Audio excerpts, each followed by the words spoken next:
Okay guys, so the Brussels sprouts should be done when they're soft, getting a little bit brown and crunchy. If you like them more crispy, you can leave them in until they get a little darker brown.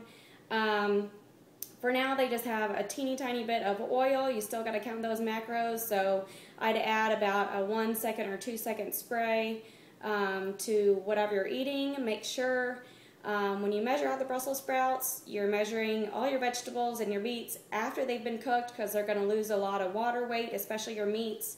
A lot of meats you find in the supermarket are injected with some sort of water or saline or something to just make them last a little bit longer, and you're going to lose a lot of that when you're cooking them. So make sure you're weighing everything after you've cooked it. Of course, if you're eating it fresh, measure it while it's fresh. Something I like to add on sprouts, if I have a little bit extra fat, sometimes I'll do a slice or two of bacon for the whole 3 or 4 cups of the sprouts, so you're really not getting very much. You can also use turkey bacon, so you can add a little bit more in there, or sometimes I really like some fresh Parmesan, and guys, you can get a lot of cheese for a little bit of fat, especially things like Parmesan. If you shave it really finely and thinly, then you can use a lot and actually only use a few of your fat macros, so that's really, really awesome. I know you guys had lots of questions about prepping, and we'll get more and more into that.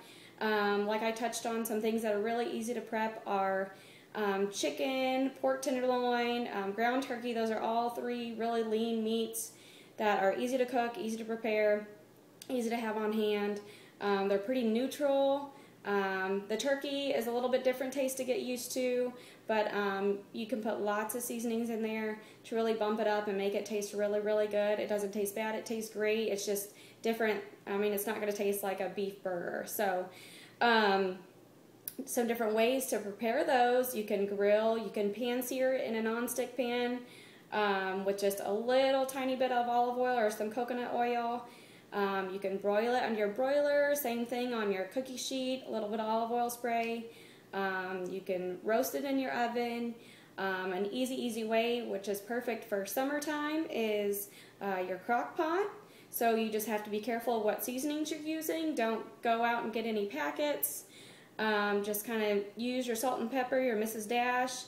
And guys, an easy way to season your foods and make them taste great is fresh herbs, which you can really plant easily. Now is about the perfect time to start planting your herbs.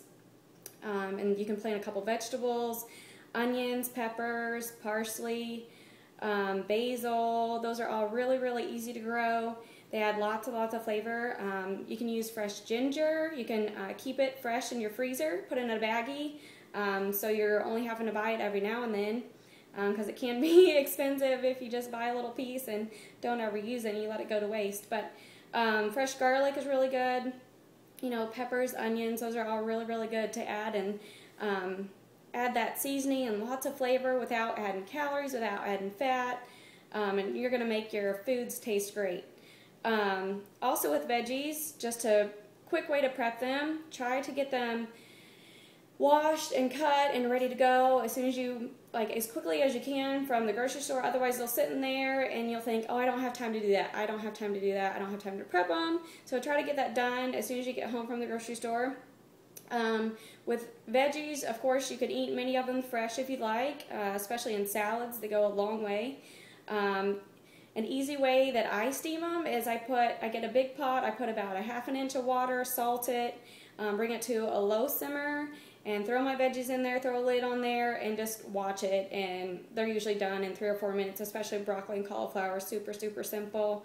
You can always roast them, grill them, and all your prep foods, meats, veggies will probably last not quite as long if they're cooked. But it really just depends on consistency. You can cook them a little less, or just go ahead and have them cut up and cook them fresh that day. But all your meat should be staying good in the fridge for a good 5 days at least, once they're prepared. So if you do a big batch of something and you don't think you're going to eat it all in the next 5 days, you can always freeze it immediately. So let's say you do a whole pork tenderloin, you can put some of that in the fridge for the week, put half of it in the freezer, or if you have a big family, you might need it all.